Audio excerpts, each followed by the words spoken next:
안녕하세요. 허랑문입니다. 오늘 소개해드릴 책은 현대지성에서 펴내주신 데일 카네기님의 인간관계론인데요. 영문 버전 원래 제목은 How to Win Friends and Influence People. 친구를 얻고 사람들에게 영향을 미치는 방법이라고 보시면 될 것 같아요. 표지랑 제목만 보면 내용이 되게 좀 어려울 것 같은데 막상 안을 읽어보니까 되게 심플하게 간결하게 정리되어 있고 예시들을 꽉꽉 채워 넣어줘서 이해 못할 수가 없게 만들어 뒀더라고요. 또 굉장히 유명한 세계적인 부호가 이 책을 추천했다고 합니다. 워렌 버핏이죠. 주식 투자의 귀재이자 성공한 기업가인 워렌 버핏이 이 책을 읽고 나서 자신의 인생이 크게 변화했다고 말했을 뿐 아니라 타임지 선정 최고의 자기계발서이자 인간관계의 바이블이라고까지 불린다고 하는데요. 도대체 얼마나 대단한 책이길래 라고 생각하며 책을 집게 됐고 이렇게 여러분께 들려드리게 됐습니다. 책의 저자인 데일 카네기님은 1912년부터 뉴욕의 직장인들과 전문직 종사자들을 상대로 사람들 앞에서 말하는 방법에 대한 강의를 진행하시다가 과정이 반복될수록 단순히 말을 잘하는 데 그치는 게 아니라 사람이 다른 사람과 잘 지낼 수 있는 보다 근본적인 방법에 대한 교육이 필요하다는 생각이 들었다고 합니다. 그래서 인간관계에 관련된 서적이 있나 찾아봤는데 찾을 수가 없었다고 해요. 결국 직접 만들기로 결심하셨다고 합니다. 그때부터 본인 강좌를 듣는 수천 명이 넘는 사람들과 수년간의 시간에 걸쳐 완성한 책이 바로 인간관계론입니다. 수천 명의 사람들이 경험한 인간관계에서 일어날 수 있는 다양한 사례들 중 성공적으로 해결된 알짜배기 방법들만 골라서 모아놓은 셈이죠. 오래된 책이면 요즘 세상과는 맞지 않는 뜬구름 잡는 이야기도 섞여 있지 않을까 하는 걱정이 들기도 했는데 사람과의 관계에서 나오는 문제를 다루기 때문에 현대사회에서 벌어지는 인간관계 문제랑 크게 다르지가 않더라고요. 사람 사는 건 예나 지금이나 동서양을 막론하고 똑같구나 싶었습니다. 수많은 사람들의 인생을 뿌리째 뒤집은 15년간 거르고 걸러진 인간관계의 정수를 일부나마 여러분께 들려드리겠습니다. 혹시 시간이 되신다면 책으로도 꼭 한번 읽어보시길 추천드립니다. 인간관계의 중요한 비결. 세상에서 다른 사람으로 하여금 어떤 일을 하도록 만들 수 있는 방법은 단 하나밖에 없다. 곰곰이 생각해 본 적이 있는가? 바로 다른 사람으로 하여금 그 일을 하고 싶어 하도록 만드는 것이다. 기억하라. 다른 방법은 없다. 물론 다른 사람의 옆구리에 권총을 찔러 넣고 시계를 내놓도록 만들 수는 있다. 직원들에게 해고하겠다고 협박해서 협조하게 만들 수도 있다. 하지만 당신이 돌아서는 순간 그들의 태도는 바뀔 것이다. 아이를 때리고 위협하여 당신이 원하는 일을 시킬 수도 있다. 그러나 이 세련되지 못한 방법들은 대단히 바람직하지 못한 결과를 낳기 마련이다. 다른 사람으로 하여금 어떤 일을 하게 만드는 유일한 방법은 다른 사람이 원하는 것을 주는 것이다. 사람들은 무엇을 원하는가? 20세기의 가장 탁월한 심리학자 지그문트 프로이트에 따르면 사람들이 어떤 행동을 하는 동기는 두 가지다. 하나는 성적 충동이고 다른 하나는 위대한 사람이 되고픈 욕망이다. 미국의 가장 뛰어난 철학자 중 한 사람이었던 존 듀이 교수는 조금 다르게 표현했다. 듀이는 인간 본성의 가장 깊은 충동은 중요한 사람이 되고픈 욕망이라고 말했다. 이 표현을 기억하라. 중요한 사람이 되고픈 욕망이다. 이 표현은 의미심장하다. 앞으로도 이 책에서 이 표현을 많이 보게 될 것이다. 사람들은 무엇을 원하는가? 그렇게 많은 것들을 원하지는 않는다. 하지만 그 얼마 안 되는 것들에 대해서는 부정할 수 없을 정도로 완강하게 갈망한다. 대부분 사람들이 원하는 몇 가지는 다음과 같다.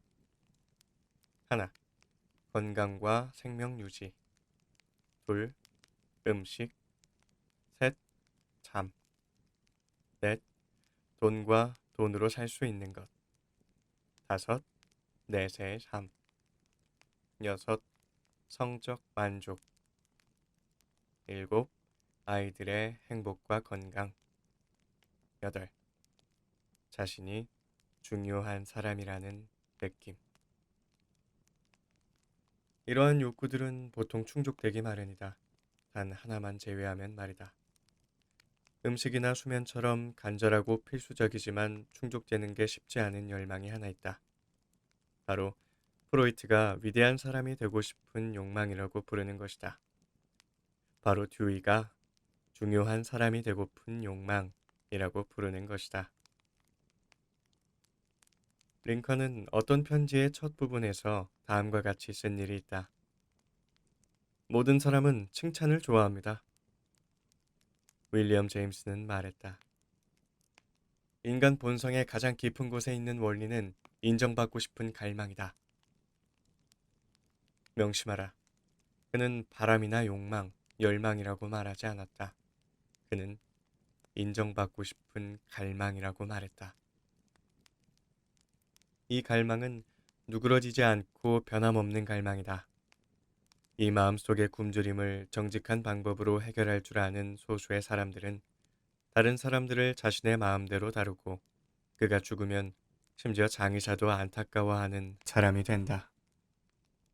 자신이 중요한 사람이라는 느낌에 대한 욕망이야말로 인류와 동물을 구분짓는 중요한 차이 중에 하나다. 예를 들어보자. 미주리주 농장에서 살던 어린 시절에 아버지는 두록 저지 품종의 돼지와 혈통 있는 하얀 머리소들을 키우셨다. 우리는 중서부 전체를 돌아다니며 돼지와 소를 시골장이나 가축품 평회에 출품했다. 1등상을 많이도 받았다. 아버지는 상으로 받은 파란색 리본을 하얀 모슬린 천에 붙이곤 친구나 방문객이 올 때마다 그 긴 모슬린 천을 꺼냈다. 아버지가 천의 한쪽 끝을 붙잡으시고 다른 쪽 끝은 내가 붙잡고 있는 상태에서 아버지는 자랑스럽게 파란색 리본을 보여주셨다. 돼지들은 자신들이 획득한 리본에 아무런 관심도 없었다. 하지만 아버지는 달랐다. 이 리본은 아버지에게 자신이 중요한 사람이라는 느낌을 가져다 주었기 때문이다. 우리의 선조들이 자신이 소중한 사람이라는 느낌에 대한 불타는 충동을 가지고 있지 않았다면 우리의 문명은 아예 생겨나지 않았을 것이다. 이 충동이 없었다면 우리는 지금 다른 동물과 다를 바 없었을 것이다. 자신이 중요한 사람이라는 느낌에 대한 이 욕망 때문에 배우지 못하고 가난에 찌들어 살던 한 식품점 점원은 50센트를 주고 떠리로 산 법학서적을 공부했다. 아마 그 식품점 점원의 이름을 들어본 적이 있을 것이다. 그의 이름은 링컨이었다. 이 중요한 사람이라는 느낌에 대한 욕망 때문에 찰스 디킨스는 인류 역사에 길이 남을 소설을 썼다. 이 욕망 때문에 록펠러는 다 쓰지도 못할 엄청난 돈을 축적했다. 이 욕망 때문에 당신이 사는 곳에서 가장 돈 많은 집안은 필요 이상으로 커다란 집을 짓는다. 이 욕망 때문에 당신은 최신 유행하는 옷을 입으려 하고 최근에 나온 차량을 몰고 당신의 똑똑한 아이들에 대해 이야기하려 한다. 많은 아이들이 갱단에 가입하고 범죄를 저지르는 이유도 바로 이 욕망 때문이다. 뉴욕 경찰국장이었던 E.P. 멀루니에 따르면 일반적인 청소년 범죄자들은 자기애가 넘치다 못해 체포된 후 처음 요구하는 것이 자신을 무슨 영웅처럼 대문짝만하게 실은 신문을 구해달라는 것이라고 한다. 감옥에서 복역해야 한다는 사실은 이들에게는 와닿는 문제가 아니다. 그저 지금 당장 스포츠 스타, 영화 배우, 텔레비전 스타와 정치인들과 나란히 신문의 한 자리를 차지하고 있는 게 즐거울 따름이다. 당신이 어떻게 해야 소중한 사람이라는 느낌을 갖는지 말해준다면 당신이 어떤 사람인지 말해줄 수 있다. 그것이 당신의 성격을 결정하기 때문이다. 그리고 그것이야말로 당신에게 가장 중요한 것이다. 예를 들어 존 디 록펠러는 중국 북경에 돈을 쾌척해 자신이 한 번도 본 적 없고 앞으로도 보지 못할 사람들을 위한 병원을 세움으로써 자신이 중요한 사람이 된 것처럼 느꼈다. 반면 딜린저는 노상 강도, 은행 강도, 살인과 같은 일을 저지르면서 자신이 중요한 사람이라는 느낌을 가졌다. FBI 요원들이 그를 추적하자 그는 미네소타의 한 농가로 뛰어들어가 내가 딜린저다 라고 말했다. 그는 자신이 최고의 공공의 적이라는 사실에 대해 자부심을 가지고 있었다. 해치지 않겠다. 하지만 난 딜린저다. 라고 그는 말했다. 그렇다. 딜린저와 록펠러의 중요한 차이는 그들이 중요한 사람이라는 느낌을 얻는 방식이 달랐다는 점이다. 역사는 자신이 중요한 사람이라는 느낌을 얻기 위해 분투했던 유명한 사람들의 흥미로운 사례로 가득 차 있다. 심지어 조지 워싱턴조차도 사람들이 미국 대통령 각하라고 불러주길 바랬고, 콜럼버스는 해군 제독이자 인도의 총독이라는 칭호를 달라고 간청했다.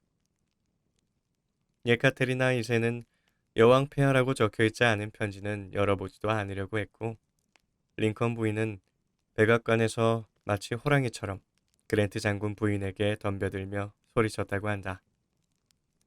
내가 초대도 하지 않았는데 어떻게 감히 내 앞에 앉아 있는 거죠?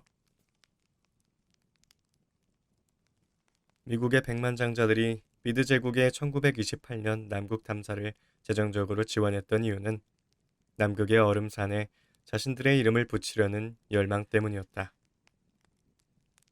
빅토르 위고는 파리라는 도시의 이름을 자신의 이름으로 바꿔주길 원했다. 최고 중에서도 최고라 할 수 있는 작가 셰익스피어마저도 가문 문장을 얻어 자신의 이름을 더욱 빛내려 했다.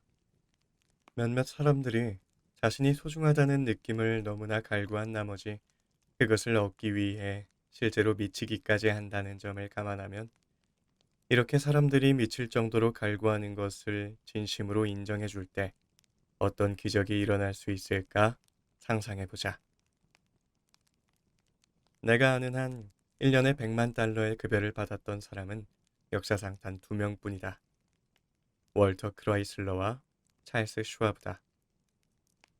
앤드류 카네기는 왜 슈와브에게 1년에 100만 달러, 하루로 따지면 3천 달러 이상의 돈을 주었을까? 슈와브가 천재였기 때문이었을까? 그렇지 않다. 슈와브가 다른 그 어떤 사람보다 철강 제조에 대한 지식이 많아서였을까? 말도 안 되는 이야기다. 찰스 슈와브는 자신보다 철강 제조에 대해 훨씬 더 많은 지식을 가지고 있는 사람들이 수없이 많이 자신을 위해 일하고 있다고 내게 말한 적이 있다. 슈와브는 자신이 그만큼 많은 돈을 받는 이유는 사람을 다루는 능력 덕분이라고 말했다. 나는 그 방법에 대해 물어보았다. 그가 스스로 말한 비결은 다음과 같다. 이 말은 동판에 새겨 이 나라의 모든 집과 학교, 모든 공장과 사무실에 걸어 놓아야 한다고 생각한다. 모든 아이들은 라틴 동사 활용이나 브라질의 연간 강우량을 외우는데 시간을 낭비하기보다는 이 말을 외워야 한다. 이 말을 우리가 실천하기만 한다면 우리의 삶은 완전히 바뀔 것이다. 슈와브는 말했다. 부하 직원들에게 열의를 불러일으키는 능력이 제가 가진 최고의 자산이라고 생각합니다. 사람이 가지고 있는 최고의 능력을 끌어내는 방법은 인정과 격려입니다. 상관의 비판만큼 야망을 죽이는 건 없습니다. 저는 그 누구도 비판하지 않습니다. 저는 일하고 싶은 동기를 부여해야 한다고 믿습니다. 그래서 저는 칭찬하고 싶어 하고 흠잡으려 들지 않습니다. 제가 정말 좋아하는 것이 있다면 진심으로 칭찬하며 그 칭찬을 아끼지 않는 것입니다. 슈와브는 이 말을 실천했다. 하지만 보통 사람들은 어떤가? 정반대로 행한다. 사람들은 어떤 것이 마음에 들지 않으면 부하 직원들을 쥐잡듯이 잡고 마음에 들면 아무 말도 하지 않는다. 살면서 많은 사람들을 만났습니다. 세상 여기저기에서 많은 위인들도 만났죠. 슈와브는 말했다. 모든 위인 혹은 지위가 높은 사람들은 하나같이 비판보다는 인정정신을 가지고 훌륭한 일을 하고 엄청난 노력을 쏟는 사람들이었습니다. 슈와브는 앤드류 카네기가 엄청난 성공을 거둔 가장 두드러진 비결도 바로 그것이라고 솔직하게 말했다. 카네기는 자신의 동료들을 사적으로는 물론 공개적으로도 칭찬했다. 카네기는 심지어 자신의 묘비에서도 자신을 도와주었던 사람들을 칭찬했다. 그는 스스로 묘비명을 썼는데 그 내용은 다음과 같다. 여기에 자신보다 훌륭했던 사람들과 잘 지내는 방법을 알고 있던 사람이 묻혀 있다.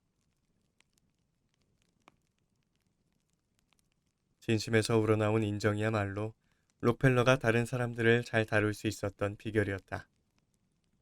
예를 들어보자. 그의 파트너 중 하나인 에드워드 T. 베드포드가 실수를 저질러 남미에서 잘못된 구매를 하여 100만 달러 이상을 날렸을 때였다. 록펠러는 비난을 할 수도 있었다. 하지만 그는 베드포드가 최선을 다했다는 것을 알고 있었다. 그리고 상황은 이미 종결된 다음이었다. 그래서 록펠러는 칭찬할 거리를 찾았다. 그는 베드포드에게 투자한 돈의 60%라도 건졌으니 잘했다고 칭찬해 주었다. 근사하군. 록펠러는 말했다. 우리는 그만큼 잘하지 못하는데 말이야. 브로드웨이를 쥐락펴락했던 뛰어난 사업가 플로렌츠 지그펠드는 평범한 소녀들을 스타로 바꾸는 탁월한 능력으로 명성을 얻었다. 그는 사람들이 두 번 다시 쳐다보지도 않을 평범한 소녀를 무대 위에 세운 다음 신비롭고 유혹적이고 매력 있는 여인으로 탈바꿈시키는 일이 다반사였다. 인정과 확신의 가치를 알고 있었던 지그펠드는 예의와 배려의 힘만으로 여성들이 스스로를 아름답다고 느끼도록 만들었다. 게다가 그는 현실적인 사람이었다. 그는 합창단 여성들의 임금을 주당 30달러에서 무려 175달러로 인상했다. 또 지그펠드는 여성들에게 예의를 차리는 사람이기도 했다.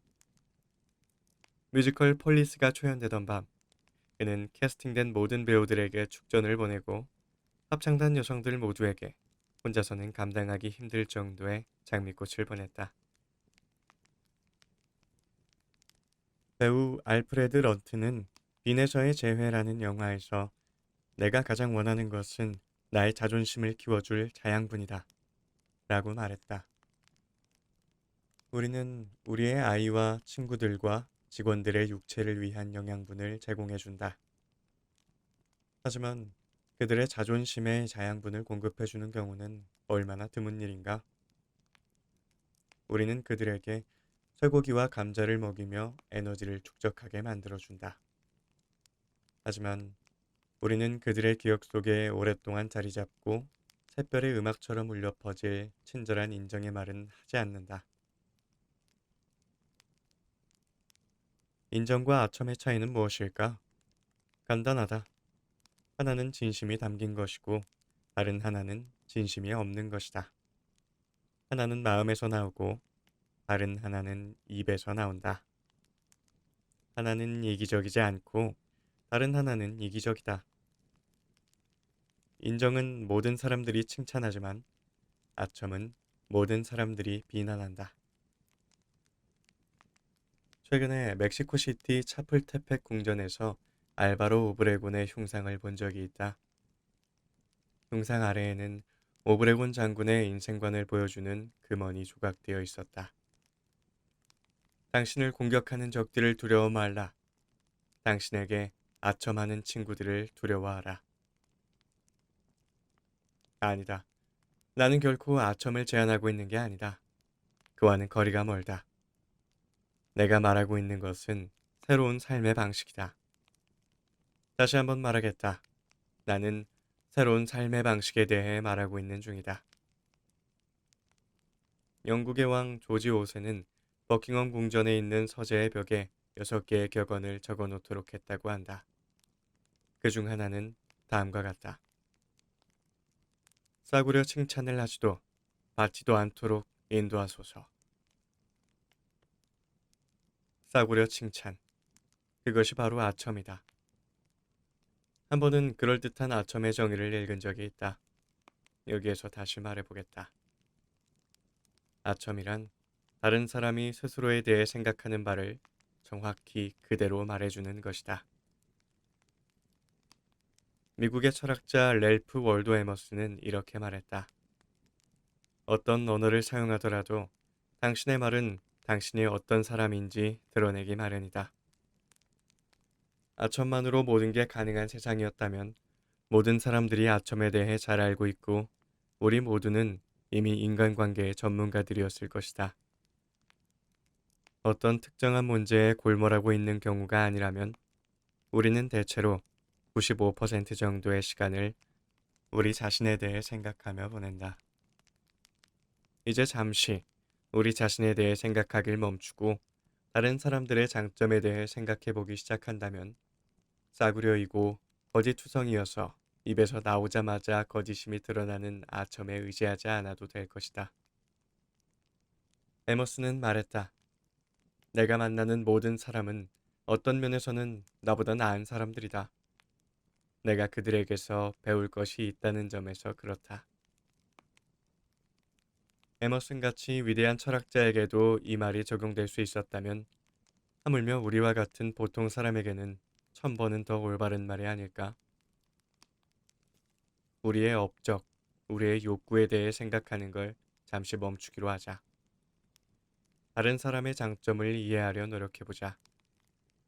아첨 따위는 잊어버리자. 정직하고 진심에서 우러나오는 인정을 해주기로 하자.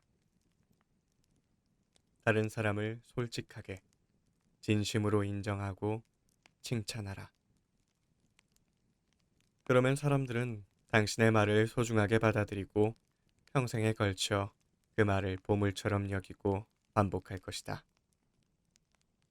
당신이 그 말을 잊은 다음에도 몇 년씩이나 반복할 것이다. 사람을 다루는 기본 방법 2번째. 솔직하게, 진심으로 인정하고 칭찬하라.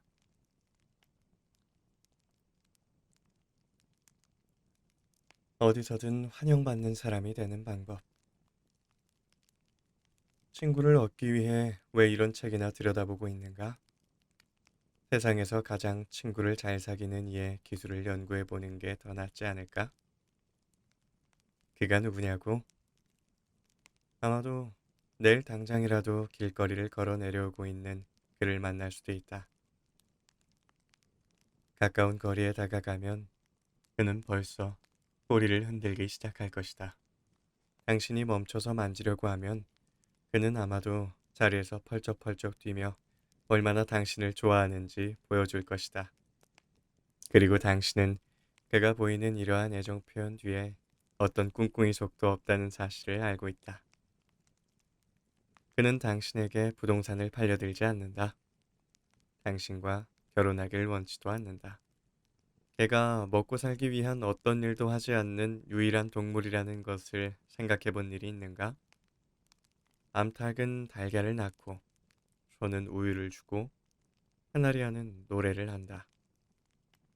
하지만 걔는 먹고 살기 위해 아무 일도 하지 않는다.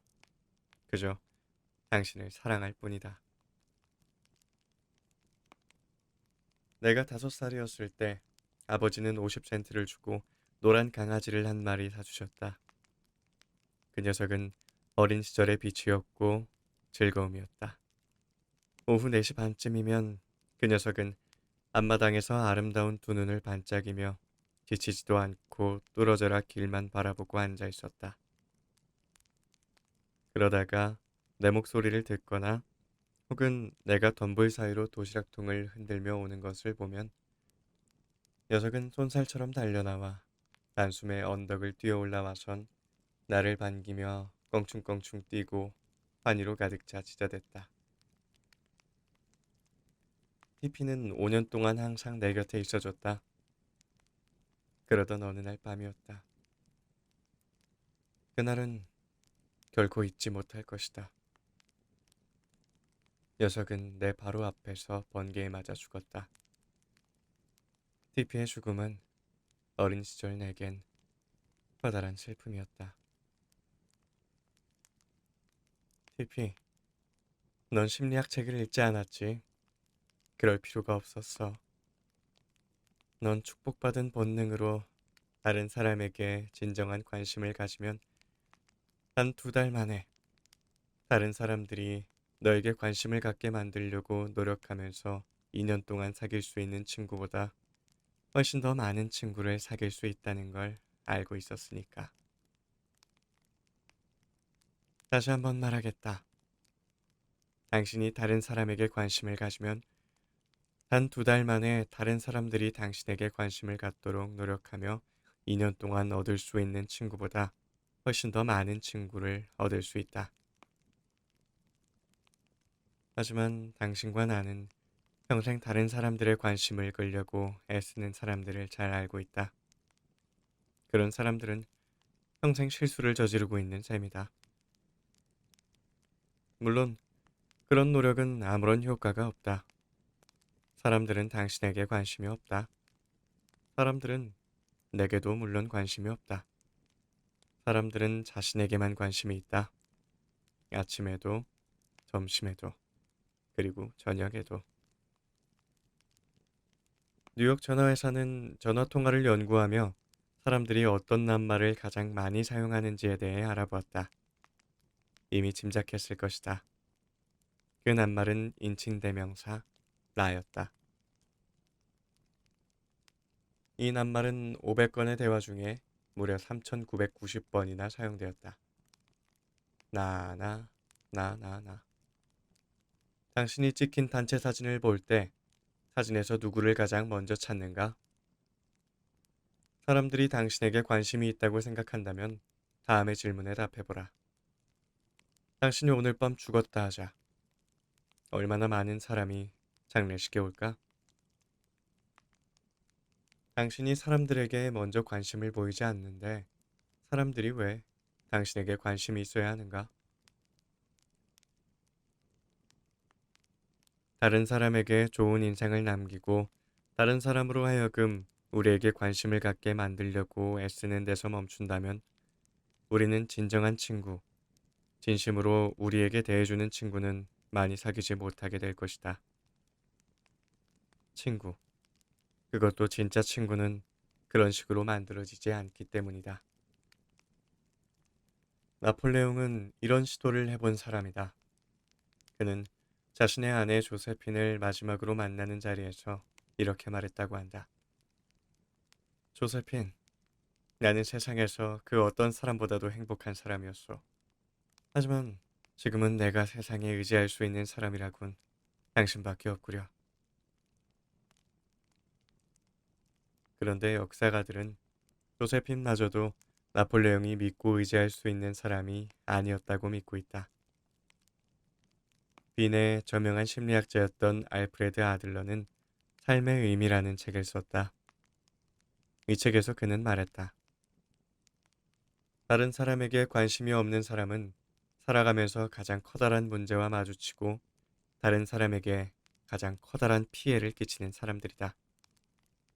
그런 사람들로부터 인류의 가장 커다란 폐해가 생겨난다. 학식을 자랑하는 심리학 책을 아무리 많이 읽더라도 당신이나 나 같은 사람에게 이보다 더 중요한 말을 찾아내기란 쉽지 않다. 나는 반복을 좋아하지 않지만 아들러의 말은 워낙 중요한 의미로 가득 차 있으니 다시 한번 강조해서 써보겠다. 다른 사람에게 관심이 없는 사람은 살아가면서 가장 커다란 문제와 마주치고 다른 사람에게 가장 커다란 피해를 끼치는 사람들이다. 그런 사람들로부터 인류의 가장 커다란 폐해가 생겨난다. 친구를 사귀고 싶다면 다른 사람을 위해 뭔가를 하는 수고를 감수하라. 시간, 에너지, 이타심, 배려를 요하는 일들을 말이다. 윈저공이 아직 영국 왕세자였을 때 남미 순방 계획이 잡힌 적이 있다. 여행을 떠나기 전 그는 몇 달에 걸쳐 스페인어를 배웠다. 사람들 앞에서 그 나라의 언어로 말하고 싶었기 때문이다. 남미 사람들이 그를 좋아했음은 물론이다. 수년에 걸쳐 나는 친구들의 생일을 알아내려 했다. 어떤 방법을 썼을까? 나는 점성술 따위는 전혀 믿지 않는 사람이지만 상대방에게 자신이 태어난 날이 성격이나 성향과 어떤 관계가 있다는 말을 믿느냐고 일단 묻곤 했다. 그리곤 태어난 날을 알려달라고 한다. 예를 들어 11월 24일이라고 하면 나는 11월 24일, 11월 24일 하고 스스로에게 되낸다. 그 사람이 등을 돌리자마자 나는 그의 이름과 생일을 적고 나중에 그 정보를 생일책에다 옮겨 적는다. 한 해가 시작할 때마다 이 생일책에 적힌 정보를 달력에 옮겨 적어서 내가 볼 수밖에 없도록 만든다. 생일이 되면 편지나 전보를 보낸다. 얼마나 인기를 끌었는지 모른다. 나는 사람들의 생일을 기억해주는 거의 유일한 사람이었다. 친구를 사귀고 싶다면 활발하고 열정적인 태도로 사람들에게 반응을 보여라. 전화를 받을 때도 같은 생각을 해라. 여보세요? 라는 말을 할 때도 그 사람이 전화를 걸어주어서 얼마나 고마운지를 표현하는 어조로 말하라. 뉴욕 전화회사는 전화 교환원을 훈련시키는 연수원을 운영하고 있는데 그 연수원에서는 원하시는 번호를 말씀하세요 라는 말을 안녕하세요. 도움을 드리게 되어 기쁩니다. 처럼 들릴 수 있는 어조로 말하도록 훈련시킨다.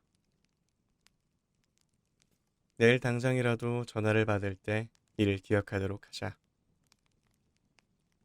이러한 인생관이 일을 할 때도 효과가 있을까? 정말 그럴까? 수도 없이 많은 예를 나열할 수 있다. 하지만 시간상 두 가지 사례만 이야기하겠다. 뉴욕시에 있는 한 대형 은행 직원이었던 찰스 R. 월터스는 어떤 기업에 대한 비밀 보고서를 작성하는 업무를 맡았다. 그가 간절히 필요로 하는 사실들에 대해 알고 있는 사람이라곤 단 한 사람밖에 없었기에 월터스 씨는 그를 만나러 갔다. 그는 대규모 업체의 사장이었다. 사장실로 안내되는 중에 비서가 문으로 빼꼼히 머리를 내밀며 사장에게 오늘은 드릴 수 있는 우표가 없다고 말했다. 12살 아들을 위해 우표를 모으고 있는 중이죠. 사장은 월터스 씨에게 설명했다. 월터스 씨는 자신의 업무에 대해 말하고 질문을 던지기 시작했다.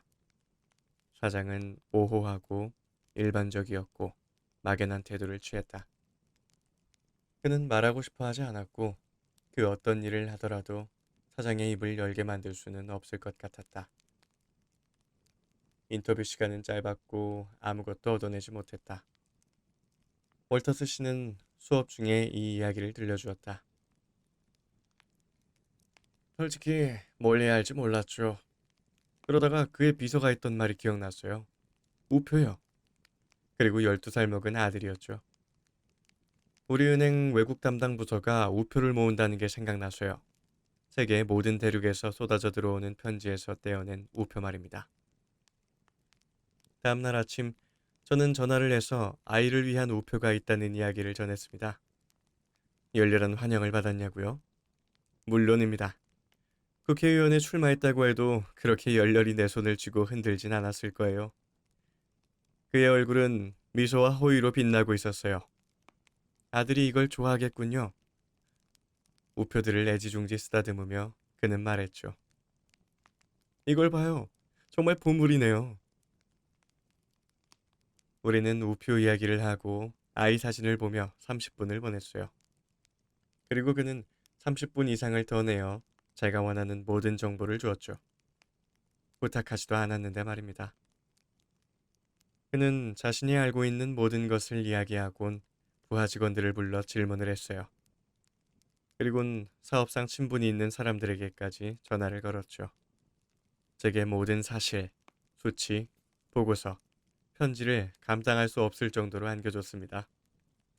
신문기자식으로 말하면 한 건 제대로 건졌죠. 또 다른 예를 들어보자. 필라델피아의 CM 래플 주니어는 몇 년에 걸쳐 대규모 체인점 회사에 석탄을 납품하려 노력했다. 하지만 그 체인점 회사는 계속해서 다른 딜러로부터 연료를 구매하면서 래플의 사무실 바로 옆으로 석탄을 실어 날랐다. 어느 날 밤 래플은 수업 중에 체인점에 대한 뜨거운 분노를 쏟아내며 국가의 수치라고까지 말했다. 그럼에도 여전히 그는 체인점에 석탄을 팔 국리를 멈추지 않았다. 나는 다른 전략을 시도해보라고 제안했다. 간단히 말하자면 다음과 같다. 우리는 수업 중 체인점의 확산은 나라에 이익을 주기보다는 해를 끼친다에 대한 학생들 간의 토론을 하기로 했다. 내 제안에 따라 래플은 부정적인 편에 들었다. 다시 말해 그는 체인점을 옹호하기로 했다. 그는 주저하지 않고 자신이 경멸에 맞지 않던 체인점 회사의 경영진을 찾아가 말했다. 저는 오늘 석탄을 팔러 온 게 아닙니다. 당신에게 부탁 하나를 드리러 왔습니다. 그는 토론에 대해 이야기하곤 말했다. 제가 여기에 도움을 받으려고 온 이유는 당신이야말로 제가 원하는 사실을 알려줄 수 있는 가장 유능한 사람이기 때문입니다. 저는 이 논쟁을 이기고 싶습니다. 어떤 도움이라도 주실 수 있으면 정말 감사하겠습니다. 다음 이야기는 래플의 말을 그대로 옮겨보겠다. 저는 정확히 1분만 시간을 내달라고 했어요. 그 사람이 저를 만나주겠다고 했던 건 그 조건 덕분이기도 했죠. 제가 사정을 말하고 난 다음 그 사람은 저를 의자에 앉으라고 손짓했어요.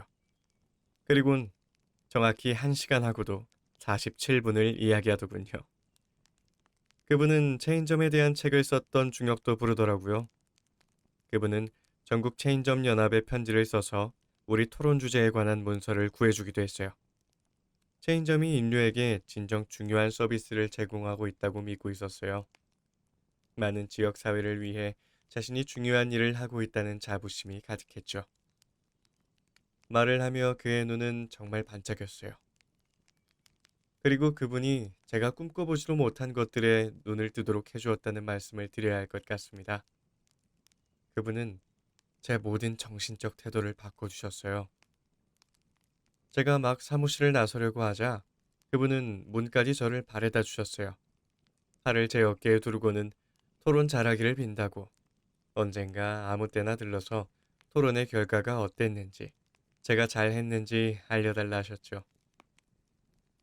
그분이 제게 남긴 마지막 말은 봄에 다시 한번 봐요. 당신의 석탄을 주문하고 싶어요. 였습니다. 기적과 같은 일이었죠. 제가 부탁하지도 않았는데 그분이 제게 석탄을 사겠다고 제안을 하신 겁니다. 그분과 그분의 문제에 진심으로 관심을 둔 결과 불과 2시간 만에 저와 제 석탄에 관심을 갖게 만들려고 노력했던 10년보다 훨씬 더 많은 진전을 이룰 수 있었던 거죠.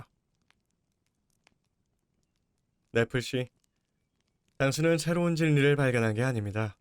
이미 오래전 예수님이 태어나시기 무려 100년 전에 로마의 유명한 시인이었던 푸블릴리우스 시루스가 말했죠.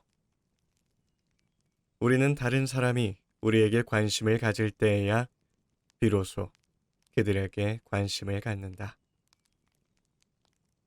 그래서 사람들이 당신을 좋아하도록 만드는 첫 번째 규칙은 다음과 같다. 규칙 첫 번째. 다른 사람에게 진심으로 관심을 가져라.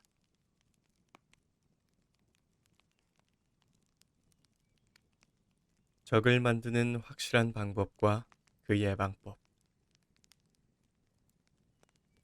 한 번은 인테리어 디자이너를 고용하여 집에 커튼을 만든 적이 있다.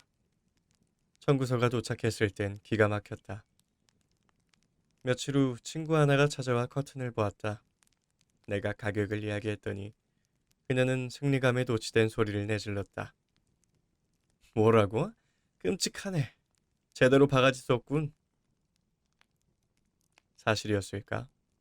물론이다. 그녀는 사실을 말했다. 하지만 듣는 사람의 판단력까지 걸고 넘어지는 사실을 듣기 좋아하는 사람은 없기 마련이다. 그래서 나도 인간인지라 변명을 늘어놓았다. 제품이 비쌀수록 제 가치를 하기 마련이라고도 했고, 싼 가격으로는 품질과 예술적 취향, 둘 다를 잡을 수 없다는 등등의 말을 했다. 다음날 다른 친구가 찾아왔다. 그녀는 커튼을 보며 감탄했고, 열의에 가득 차 자신도 이렇게 멋진 커튼이 집에 있었으면 좋겠다고 말했다. 나의 반응은 앞의 경우와는 완전히 달랐다. 글쎄, 사실을 말하자면 감당하기 힘든 가격이었어. 돈을 너무 많이 썼어.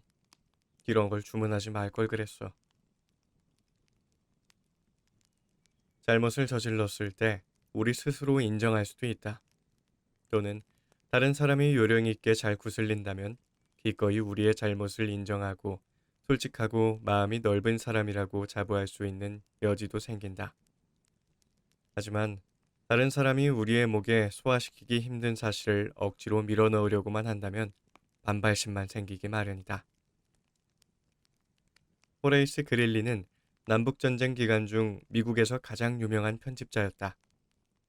그는 링컨의 정책에 격렬하게 반대했다. 그릴리는 일련의 주장, 조롱과 비난을 통해 링컨을 자신의 생각에 동의하게 만들 수 있다고 생각했다. 그래서 그릴리는 매달마다 심각한 비판을 퍼부었다. 심지어 링컨이 부스의 총탄에 쓰러진 날에도 잔혹하고 격렬하고 빈정대는 악의적인 글을 썼다.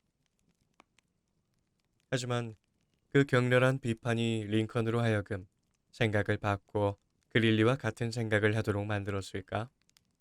전혀 그렇지 않다. 조롱과 비판은 절대로 그런 결과를 도출해낼 수 없다.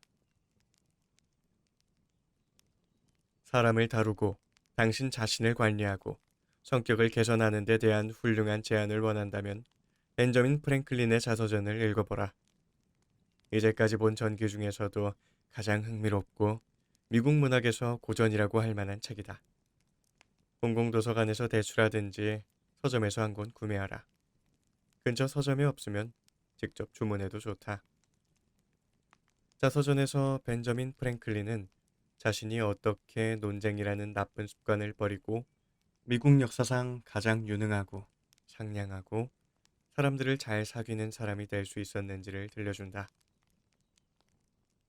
벤저민 프랭클린이 실수나 저지르고 다니는 젊은이였던 어느 날 퀘이커교 신도였던 오랜 친구 한 명이 그를 불러내 다음과 같은 날카로운 진실을 들려주었다고 한다. 벤저민, 너는 구제불능이야. 네 의견엔 너와 다른 사람들 모두를 찌르는 가시가 있어. 네 의견은 다른 사람들 형편으론 받아들이기 힘들어. 그래서 다른 사람들은 네 의견에 관심이 없지. 네 친구들은 네가 없을 때 더 즐거워해. 너도 다른 사람들이 너에게 말을 붙이려 들지 않는 걸 알잖아. 정말이야. 아무도 그러려 들지 않아. 그러려고 해봐야 결국 불편하고 힘든 이름을 알게 되기 때문이지. 그러니 너는 아마도 네가 이미 알고 있는 것 이상은 알지 못하게 될 거야. 네가 이미 알고 있는 것이란 참 보잘것없는데도 말이지. 내가 벤저민 프랭클린에 대해서 훌륭하다고 생각하는 이유는 그가 이 현명한 비판을 받아들였기 때문이다. 그는 충분히 성숙한 사람이었고 충분히 현명한 사람이어서 그 말이 사실이라는 것을 알았다. 또 자신이 실패와 사회적 파멸로 치닫고 있다는 것도 깨달았다. 그래서 프랭클린은 방향을 전환하기로 했다. 그는 당장 무례하고 고집부리는 태도를 버리기로 했다. 다음은 프랭클린의 말이다. 나는 다른 사람의 감정에 직접적으로 반대하는 행동과 말을 삼가기로 했다. 내가 확신하고 있는 말들도 삼가기로 했다. 심지어 내 의견이 이미 정해져 있다는 것을 암시하는 말이나 표현도 하지 않으려 했다. 예를 들어 확실히, 의심의 여지가 없이 등등의 말들은 피했다.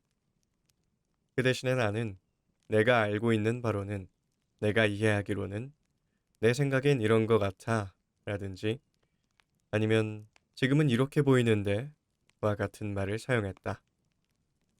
다른 사람이 내 생각에 잘못된 주장을 하는 경우라도 그 사람에게 퉁명스럽게 반박하고 그의 주장에 조리가 없음을 보여주는 즐거움을 내 자신에게 허락하지 않았다. 그 사람에게 대답할 때는 어떤 경우와 상황에서는 그의 의견이 옳을 수도 있다는 이야기부터 먼저 꺼냈고, 그런 뒤 이 경우엔 내가 보기엔 조금 다를 것 같다는 식으로 이야기했다. 태도를 이렇게 바꾸자 금방 효과가 있었다. 대화는 좀 더 즐겁게 이어졌다. 의견을 제시하며 겸손한 태도를 취했더니 사람들은 그 의견을 좀 더 쉽게, 별다른 반박 없이 받아들여 주었다. 내가 잘못을 했을 때도 예전보다 덜 창피했다. 그리고 내가 우연히 올바른 의견을 제시했을 때 사람들은 기꺼이 자신의 잘못된 생각을 포기하고 내 편을 들어주었다. 처음엔 타고난 성향을 이기지 못해 스스로에게 강요할 수밖에 없었던 이 태도는 나중에는 편하고 습관적인 것이 되어서 지난 50년간 그 누구도 내가 독선적인 말을 하는 것을 들을 수 없었을 듯하다. 그리고 이러한 습관 덕에, 물론 정직함이 가장 큰 이유였지만, 새로운 제도를 제안하거나 낡은 제도를 바꾸고자 내가 위원이었던 모든 위원회에서 영향을 행사하려고 할 때마다 시민들은 내 말에 놀랍도록 많은 무게를 실어주었다. 나는 말을 잘하지 못하는 사람이다. 유창하게 말한 적도 없고 단어를 선택하는데도 자주 망설였으며 올바른 낱말을 사용하지 못하는 경우도 있었다. 하지만 이 태도 덕분에 요지를 그런대로 전달할 수 있었다. 또 다른 예를 들어보기로 하자. 내가 지금 인용하고 있는 사례들은 수천 명의 사람들도 경험한 적이 있는 일반적인 경험이라는 점을 잘 기억하도록 하자. R.V. 크롤리는 뉴욕에 있는 가드너 W. 테일러 목재회사의 판매원이다. 크롤리는 수년 동안에 걸쳐 냉정한 목재검사관들의 잘못을 지적해왔다. 그가 이긴 경우도 많았다. 하지만 그래봐야 그에게 도움되는 것은 없었다. 크롤리 씨는 말했다. 이 목재검사관들은 마치 야구 심판 같아요. 한번 판정을 내리면 절대 바꾸려 들지 않죠. 크롤리 씨는 자신이 논쟁에서 이길 때마다 자신의 회사가 수천 달러를 잃고 있다는 사실을 알게 되었다. 크롤리 씨는 내 강의를 들으면서 전략을 바꾸어 논쟁을 하지 않기로 결심했다. 결과가 어땠냐고? 다음의 이야기는 그가 수업 중에 다른 학생들에게 들려주었던 이야기를 그대로 옮긴 것이다. 어느 날 아침 사무실 전화가 울렸어요. 화가 머리끝까지 난 사람이 자신의 공장에 실어온 목재가 마음에 안 든다고 하더군요. 그의 회사는 목재 하차 작업을 중단했으니 저희더러 당장 와서 물건을 하역장에서 치워달라고 하더군요. 4분의 1 정도를 하차했는데 목재 검사관이 불량률이 55%라고 했다는 겁니다. 상황이 그러하니 받지 못하겠다는 거죠. 저는 당장 공장으로 출발했습니다. 가는 길에 이 상황을 어떻게 처리해야 할지 이런저런 궁리를 해봤죠. 보통이라면 그런 상황에서 제 자신의 경험과 목재검사관의 지식을 동원해서 등급평가 규칙을 말하고 다른 검사관들도 목재가 등급을 충분히 충족한다고 말했다고 설득하고 당신의 목재검사관이 검사 중 등급을 잘못 해석했다고 했겠죠. 하지만 저는 수업 중 배운 원리를 적용해 보기로 했습니다. 공장에 도착해보니 구매 담당 직원과 목재검사관은 몹시 기분이 상해 보였습니다. 금방이라도 말싸움은 물론이고 실제로도 싸울 것 같아 보였습니다. 저는 같이 목재를 싣고 있는 차량으로 가서 제가 좀 볼 테니 하차 작업을 진행해 달라고 했죠. 검사관에게는 앞에 나서서 이전처럼 불량품은 따로 모아달라고 했습니다. 괜찮은 물건은 다른 쪽에 쌓고요. 잠시 지켜보고 있자니 그의 조사 기준이 지나치게 엄격했고 따라서 그가 규칙을 제대로 모르고 있다는 생각이 들기 시작했습니다. 그 목재는 물은 백송이었습니다. 제가 보기에 그 조사관은 단단한 재질의 나무에 대해서는 모르는 게 없는 사람이었지만 백송에 대해서는 경험이 많지 않았고 따라서 이 소나무를 평가하기엔 자질이 부족한 조사관이었습니다. 백송은 제 전공 분야였지만 그 조사관이 목재 등급을 매기는 일에 제가 한마디 반대라도 했을까요? 아닙니다. 하나도 반대하지 않았습니다. 저는 계속 지켜보았고 틈틈이 질문을 하기 시작했습니다. 왜 저 나무는 만족스럽지 않은지 물었죠.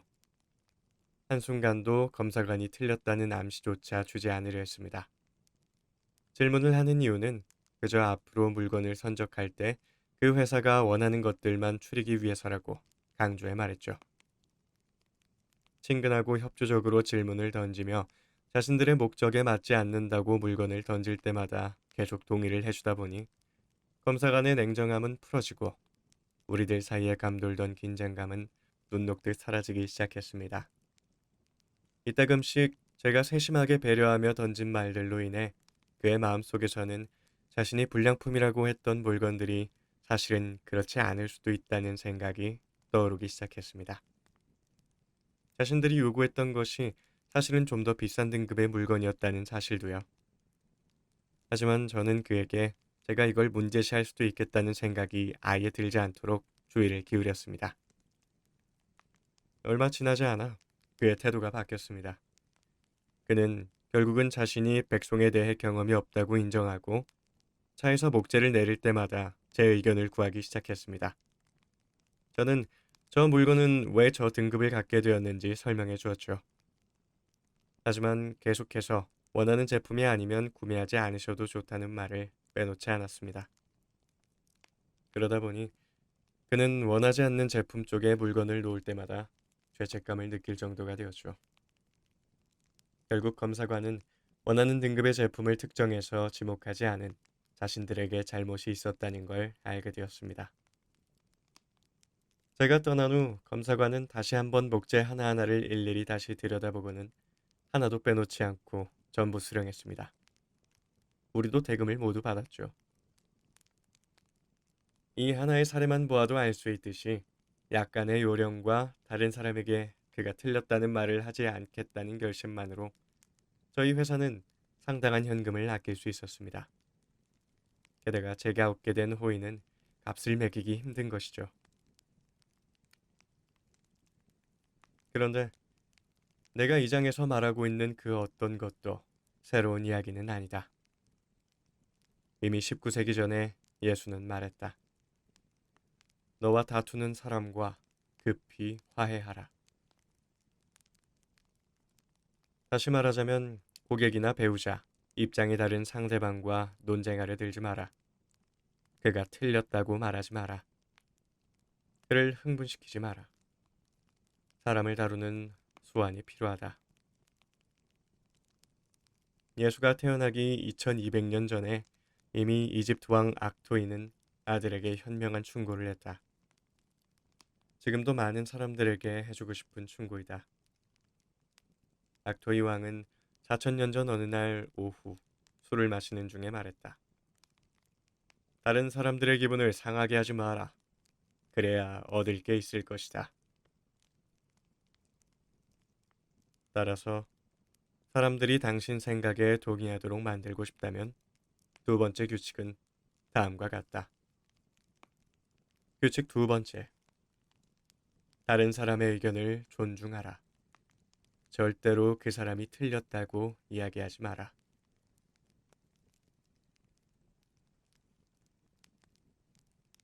기적을 만드는 공식. 기억하라. 다른 사람이 완전히 틀릴 수도 있다. 하지만 그 사람은 그렇게 생각하지 않는다. 그들을 비난하지 마라. 바보라도 비난은 할 수 있다. 이해하려 노력하라. 현명하고 아량이 넓고 뛰어난 사람만이 그런 노력을 한다. 다른 사람이 어떤 생각을 하고 어떤 행동을 하는 데는 다 이유가 있기 마련이다. 그 숨겨진 이유를 찾아내라. 그러면 그의 행동이 이해될 것이다. 아마 그의 성품마저 이해할 수 있게 될 것이다. 진실로 그 사람의 입장이 되어보라. 스스로에게 말해보라. 내가 저 사람이었다면 어떤 생각을 했을까? 어떻게 반응했을까? 많은 시간을 절약하고 노여움도 줄일 수 있을 것이다. 그 이유는 원인에 관심을 갖게 되면 결과를 덜 싫어하게 되기 때문이다. 게다가 사람을 다루는 당신의 능력도 놀랍도록 일취월장할 것이다. 친절한 사람을 만드는 법이라는 책에서 케네스 M. 구드는 다음과 같이 말한다. 잠깐 시간을 내어 당신이 당신의 문제에 가지고 있는 커다란 관심과 다른 사람의 문제에 가지고 있는 보잘것없는 관심을 비교해보라. 그리고 세상 모든 사람이 다 똑같다는 걸 기억하라. 그러면 링컨과 루스벨트와 마찬가지로 모든 일의 확고한 기반을 이해할 수 있게 될 것이다. 사람을 다루는데 성공하기 위해서는 다른 사람에게 공감하며 그들의 관점을 이해해야 한다는 것이다. 몇 년 동안 나는 집 근처 공원에서 산책하고 자전거를 타면서 휴식을 취해왔다. 고대 켈트족의 드루이드교 성직자들처럼 나도 공원의 참나무를 숭배하다시피 했다. 그래서 해마다 사람들의 부주의로 생긴 화재로 어린 나무와 관목들이 죽어가는 것을 보고 대단히 슬펐다. 흡연자들이 아무렇게나 버린 꽁초는 화재의 원인이 아니었다. 미국 원주민처럼 행세하고 나무 아래에서 소세지나 계란을 구워 먹으러 공원을 찾는 소년들이 문제였다. 때로는 불길이 거세져 대형 화재가 발생하지 않도록 소방대원들이 출동해야만 하는 경우도 있었다. 공원 한 구석에 화재를 내는 사람은 벌금을 내거나 감옥에 가게 된다는 경고가 붙어 있었지만 사람들이 자주 찾아가지 않는 장소여서 그 경고를 본 소년들은 거의 없을 정도였다. 말을 탄 경찰이 공원을 순시했지만 별로 그 일을 심각하게 생각하는 것 같지 않았다. 그래서 해마다 화재가 일어났다. 한 번은 경관에게 달려가서 공원에 화재가 빠르게 번지고 있으니 소방서에 빨리 연락하라고 말했다. 그랬더니 경찰은 자신 구역이 아니니 알 바 아니라고 대꾸했다. 나는 간절했다. 그래서 다음부터 자전거를 타러 갈 때마다 공유지 수호위원회 위원을 자임하게 되었다. 처음에는 아이들의 관점으로 보려는 시도조차 하기 두려웠다. 나무 아래서 불꽃이 피어오르는 것을 보면 불편했고 올바른 일을 하고 싶어 어쩔 줄 몰라 했다. 그 결과 나는 잘못을 저질렀다. 나는 아이들에게 다가가서 불을 피웠으니 감옥에 갈 수도 있다고 경고하고 목소리에는 권위를 잔뜩 실어 불을 끄라고 경고했다. 아이들이 거부하면 경찰을 불러 체포하게 만들겠다는 위협도 했다. 아이들의 관점에 관심을 두지 않고 그저 내 감정을 배설하고 있었을 따름이다. 그 결과는 어떤 것이었을까? 물론 아이들은 내 말을 들었다. 시무룩한 태도가 되고 속으로는 적개심을 가지며 내 말에 따랐다. 하지만 내가 언덕을 지난 걸 본 다음 불을 다시 피웠을 것이다. 그리고 공원 전체를 태워버리겠다는 마음을 먹었을지도 모를 일이다. 몇 해가 지나며 인간관계에 대한 약간의 지식을 얻고 약간의 요령도 생기고 무엇보다 다른 사람의 관점에서 사물을 보는 경향이 많아졌다. 그래서 나는 명령을 하는 대신 모닥불에 가서 이렇게 말하곤 했다. 얘들아, 재밌니? 저녁으로 뭘 굽고 있는 거야? 나도 어릴 땐 불 피우기 좋아했어. 지금도 그렇단다. 하지만 여기 이 공원에서는 위험해. 너희들이 어떤 해를 끼치려는 생각이 아니라는 건 알지만 조심성이 부족한 친구들도 있단다. 그런 친구들이 와서 너희들이 불 피우고 있는 걸 보면 자기들도 불을 피울 거 아냐? 그리곤 집에 갈 때 제대로 끄지도 않고 가버리는 거지. 그러면 마른 잎들에 불이 붙고 그 불이 번지면 나무들마저 죽게 되지. 우리가 조심하지 않으면 여기 있는 나무들이 모두 사라지게 될 거야. 불을 피웠다는 이유로 우리 친구들도 감옥에 갈 수도 있지. 너희들이 어른 행세하며 재밌게 노는 걸 방해하려는 게 아니야. 너희들이 즐겁게 노는 게 보기 좋아. 하지만 얘들아, 지금 나뭇잎들을 당장 불에서 멀리 치워줄래? 그리고 가기 전에 흙을 많이 퍼서 불을 덮어 끄고 가도록 해. 그래 줄 거지? 다음에도 불 피우며 재밌게 놀고 싶으면 저기 언덕을 넘으면 모래밭이 있으니 거기를 이용하는 게 어떨까? 거기선 전혀 위험하지 않거든. 고맙다 친구들아. 재밌게 놀아. 이런 말은 얼마나 다른 결과를 만들어내는지. 아이들은 협조하고 싶어 했다. 시무룩하지도 않고 적개심을 품지도 않았다. 어쩔 수 없이 명령을 듣는 게 아니었다. 아이들은 체면을 잃지 않았다. 아이들도 나도 기분이 좋았다. 내가 아이들의 관점으로 상황을 해결했기 때문이다. 당장 내일 어떤 사람에게 불을 꺼달라고 하거나 액체 세제를 사달라거나 적십자에 50달러를 기부하라고 요청할 때 잠시 시간을 내어 눈을 감고 모든 것을 그 사람의 관점에서 생각해 보려고 노력하라. 스스로에게 물어라. 왜 저 사람은 저렇게 행동할까? 당신이 금방 그렇게 되기는 쉽지 않다. 사실이다. 시간이 걸리는 일이다. 하지만 그렇게 될 수만 있다면 당신은 친구를 얻고 더 적은 마찰과 노력으로 더 나은 결과를 얻게 될 것이다. 하버드 경영대학원 학장 월레스 비 도넘은 말했다. 인터뷰 중 어떤 말을 할 것인지 면접관의 관심과 동기에 비추어 볼 때 면접관이 어떤 답을 할 것인지 완벽하게 머릿속에 그리지 않은 채 인터뷰에 가기보다는 사무실 앞 보도에서 인터뷰 전 2시간 동안 서성거리며 생각하는 편을 택하겠다. 워낙 중요한 말이니 다시 한번 강조하여 써보겠다. 인터뷰 중 어떤 말을 할 것인지 면접관의 관심과 동기에 비추어 볼 때 면접관이 어떤 답을 할 것인지 완벽하게 머릿속에 그리지 않은 채 인터뷰에 가기보다는 사무실 앞 보도에서 인터뷰 전 2시간 동안 서성거리며 생각하는 편을 택하겠다. 이 책을 읽어서 단 한 가지, 즉 항상 다른 사람의 관점에서 생각해보고 당신뿐 아니라 그 사람의 관점에서 사물을 보는 태도를 얻을 수 있다면 그 한 가지만 얻을 수 있다고 하더라도 당신 생의 경력에서 중요한 이정표 하나가 세워진 것이다.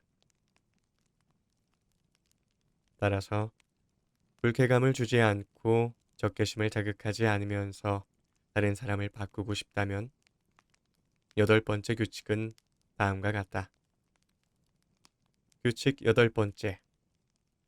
진심으로 다른 사람의 관점에서 사물을 보려 애써라.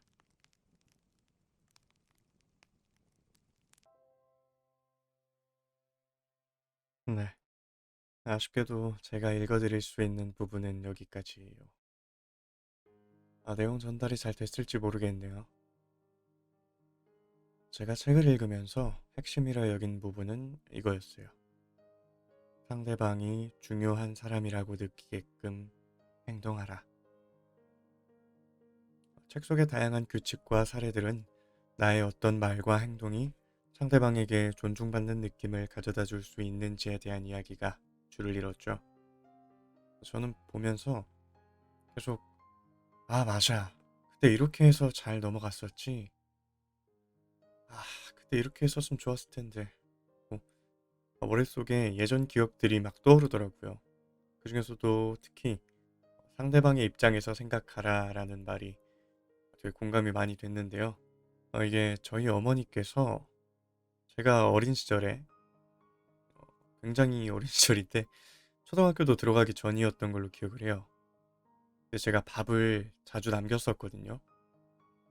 어렸을 때는 밥이 되게 먹기가 싫잖아요. 그래서 엄청 깨작깨작 먹고 그릇 주변에 붙은 밥풀은 밥을 다 먹을 때쯤 보면 좀 막 지저분해져 있어서 절대 안 먹고 그랬거든요. 내가 더럽게 먹은 건데도.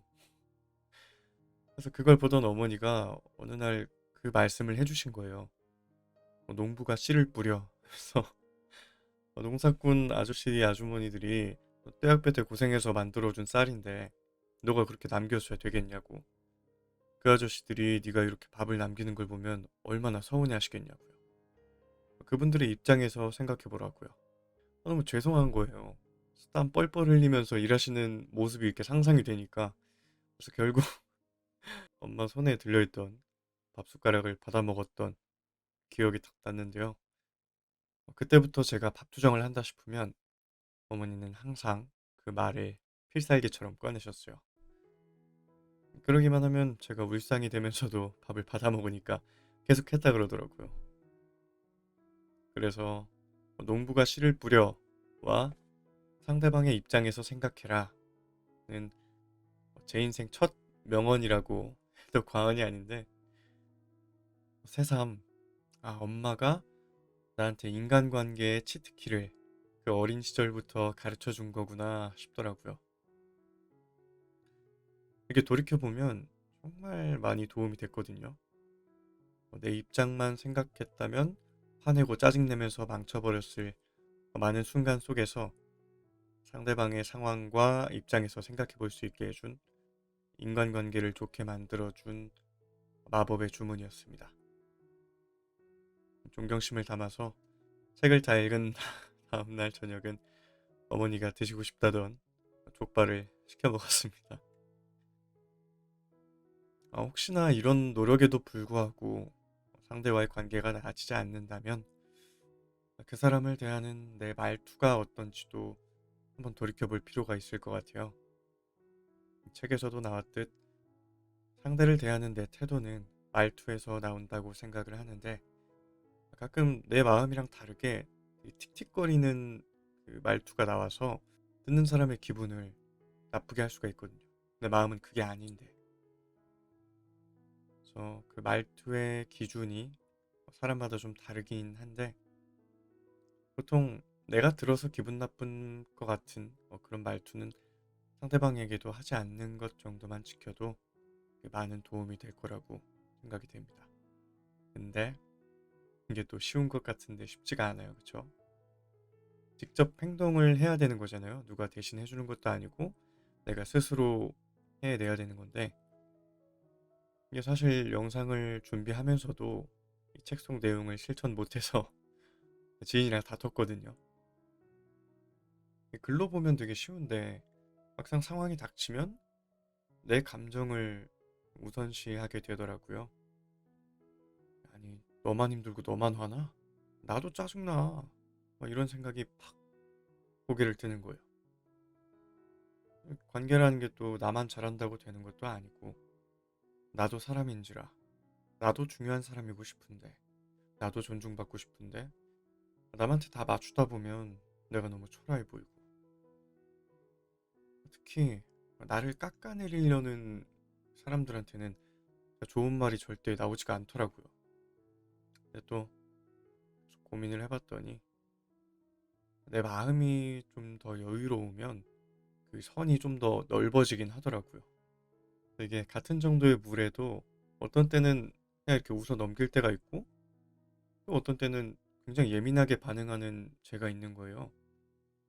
그래서 만약 나나 여러분이 상대방의 물에 마음이 좀 상했다면 둘 중 하나인 경우가 많지 않나 싶어요.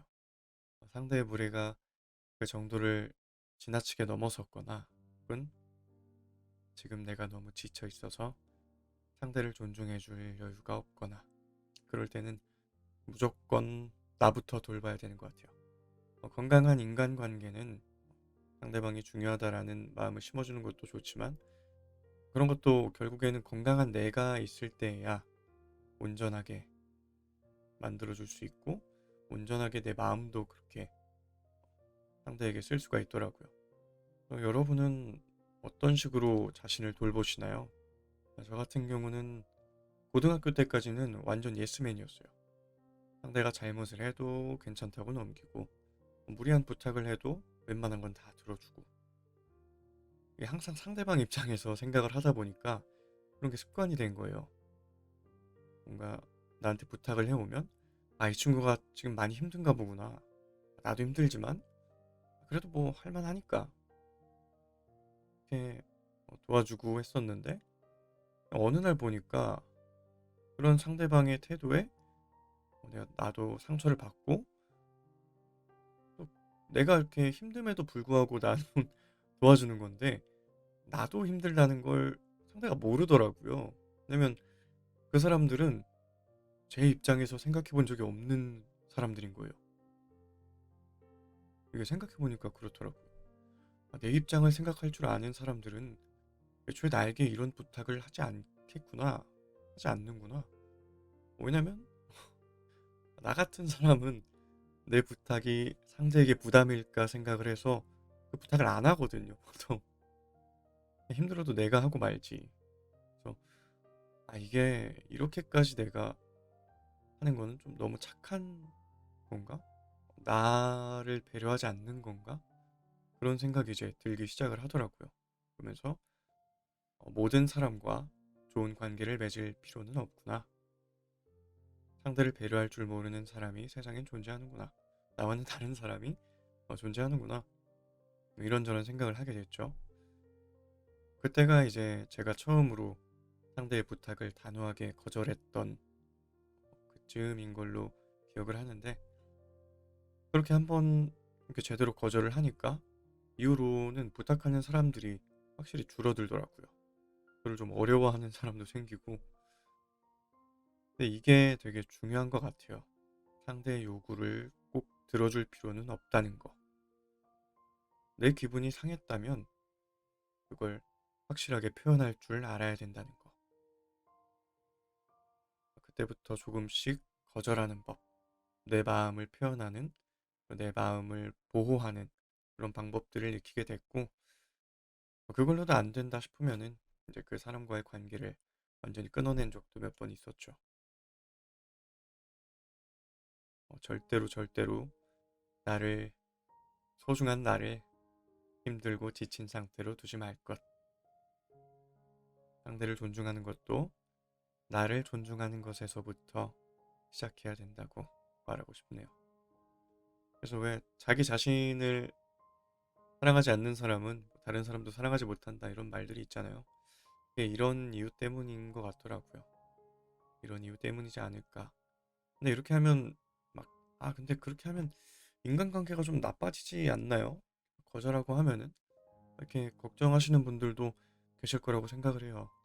근데 그러지가 않아요. 이게 평소에 조금만 더 주변에 관심을 두고 시선을 두다 보면은 자기가 굉장히 힘들고 곤란한데 말하지 않고 있는 사람들이 있거든요. 어떤 사람들은 되게 조금만 힘들어도 주변 사람들한테 이렇게 막 떠넘기려는 사람이 있는 반면에 정말 자기가 힘들고 혼자서 해결하지 못할 것 같은데도 말하지 못하고 끙끙거리고 있는 사람들이 있어요. 그런 사람들을 발견하면 조용히 다가가서 그 사람이 말하지 않아도 그 일을 도와주잖아요. 습관적으로 남 시켜 먹는 그런 종류의 사람들보다 장담하건대 훨씬 괜찮은 그런 사람의 마음을 얻을 수 있는 제 필살기입니다. 물론 근데 이것도 그렇게 몇 번 도와줬더니 계속 시켜 먹으려고 드는 그런 사람이면 다시 적당히 거리를 둬야겠죠. 되게 그런 사람들이 있어요. 말 안 하면 진짜 더 챙겨주고 싶지 않아요, 보통. 저는 되게 그러더라고요. 근데 또 이게 잘 안 될 때도 있어요. 내가 의린 상황일 때, 끊고 싶은데 상대방과의 관계를 너무 끊고 싶은데 끊을 수가 없을 때, 뭐 다니는 회사의 직장 상사라거나 거래처 직원이라거나 아니면 뭐 사랑하는 연인의 힘든 시기를 좀 받아줘야 하는 때이거나 뭐 다양한 때가 있을 텐데 그럴 때에도 꼭 스트레스를 풀 수 있는 자신만의 무언가를 좀 꼭 만들어 두고 잠시나마 푹 쉬고 나 자신에게 집중하는 시간을 어, 꼭 가지세요. 그리고 이렇게 되뇌이면 좀 좋을 것 같습니다. 난 혼자가 아니야. 혼자라면 상대를 존중하는 이 길이 많이 외롭고 힘들겠지만 우린 혼자가 아니니까. 적어도 인간관계론을 읽은 사람이거나 그 관련 영상, 이 영상을 끝까지 들어주신 여러분들이라면 인간관계를 위해, 더 나은 우리를 위해 멋지게 노력할 테니까. 결국 끊임없이 노력하는 수밖에 없겠더라고요. 막 그래서 인간관계가 힘든 거겠죠. 여러분은 인간관계론에 소개된 규칙 중에 몇 가지를 지키며 살아가고 계신가요? 책을 읽기 전부터 행해왔던 자신만의 규칙 옆에 도움이 될 만한 다른 규칙들을 추가해 봅시다.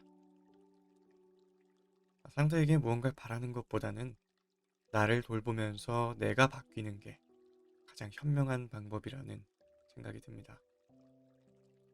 책만 읽어서는, 바라기만 해서는 아무것도 변하지가 않더라고요.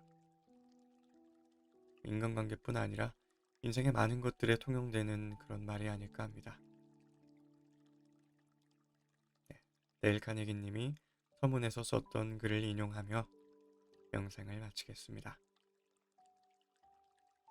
혹시 당신이 이 책의 처음 3개의 챕터를 읽고 난 다음에도 삶에서 마주하는 다양한 상황에 대처하는 능력이 조금 더 길러지지 않았다면 적어도 당신에 한해서 이 책은 전혀 쓸모없는 책이라고 나는 생각한다. 영국 사상가 허버트 스펜서가 말했듯이 교육의 가장 커다란 목적은 지식이 아니라 행동이기 때문이다. 이 책은 행동을 위한 책이다.